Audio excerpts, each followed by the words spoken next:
Enough for me. It's time to leave Nigel and Malteser to their eternal search. I want to introduce you to another guy who makes his own luck when he goes out hunting. It's a very chilly winter's morning, and I've got up at the crack of dawn to do a little bit of history hunting in what's arguably the richest archaeological site in the world. It's the muddy banks of the River Thames. Now, why have I got up so early? Well, this is the only time when the tide is out far enough and we can get access to that lovely mud. My rendezvous is with Steve Brooker, a mudlark, or fully licensed devotee of river archaeology. Steve, hi. Hi. I'm not going to shake your hand. What are you doing? I didn't expect you to be digging holes. You're meant to be going along with a metal detector, aren't you? No, two kinds of permit for down here. There's one where you do go across the surface and only go down 3 inches, and the other permit you get from the Museum of London is to actually dig. Right, get digging. Get digging. Let's see if we can find something. Yeah. Everything is covered in gloopy grey mud. This game is all about spotting unusual shapes. Within seconds, Steve finds a bit of history. Oh, there we go. What have you spotted? Right, see if you can spot anything in there. It's a bunch of rocks and loads of mud. No, what have you got? Right, What you is tell that? me. It's like a bone. You tell me. No, it's not. What is that? It's not. Any What's ideas? that? I have absolutely no idea, but No, that's this is- obviously a man-made tool of some description. It's quite good, yeah, because you normally only get them in halves down here, but that is a wig curler. Oh, really? Yeah. Ah, It's- you put your thing Yeah, in? it's like 17th, probably about 17th, 18th century, Magic. and you see a maker's mark on them. Do you want them? Oh yeah, there we go, look, can you see Hey! that? WA.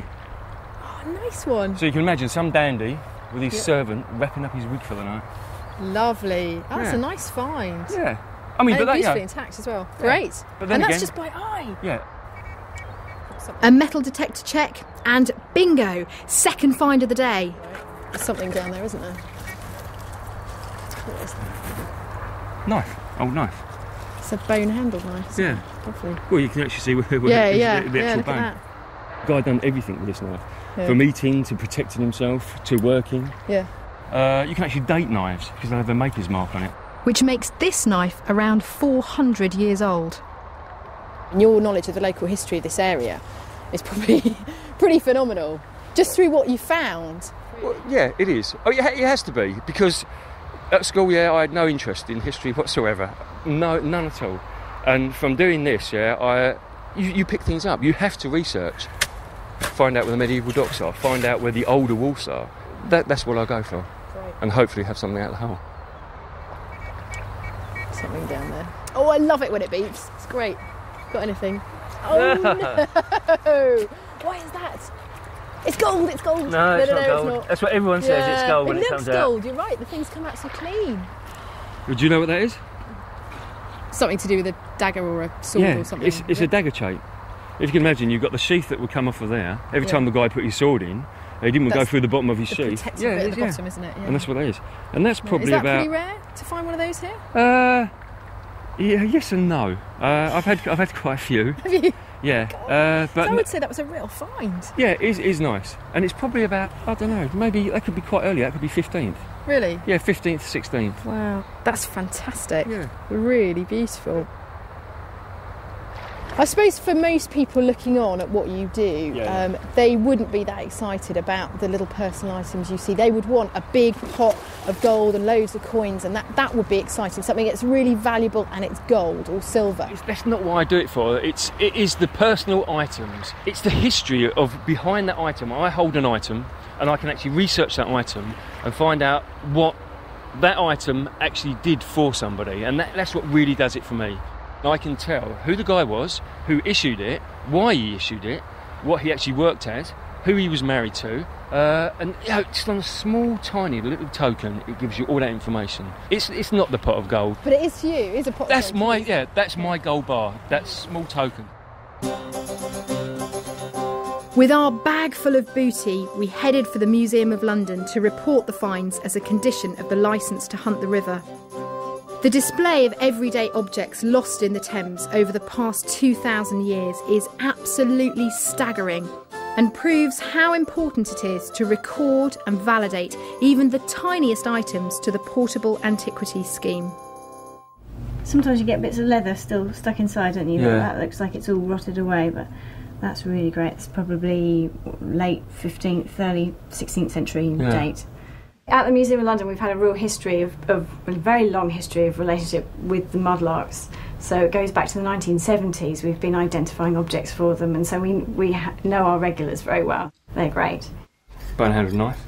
There's Maker's Mark on there as well, I think. If you've dug something up in your back garden, or you're a metal detectorist and you found it on the Thames foreshore, you bring the item into your finds liaison officer, and they record it on the Portable Antiquities Scheme if it's over 300 years old.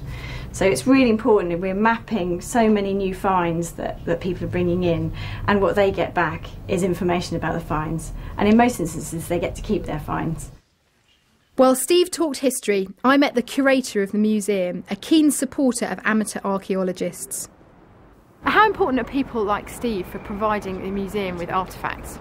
They're important in two ways. Yes, they are one of the key ways, other than archaeology, where we continue to find new things. And as you would have seen from the Thames, absolutely key finds over many, many years. But also, the sort of thing he does, it's one of the very few ways in London you can get involved in archaeology. It's a real struggle in an urban area.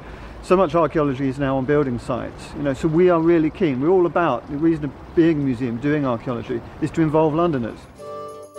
Their contribution is going into our museum collections, it's going into research records, so that in 100 years' time, researchers will be able to use his work.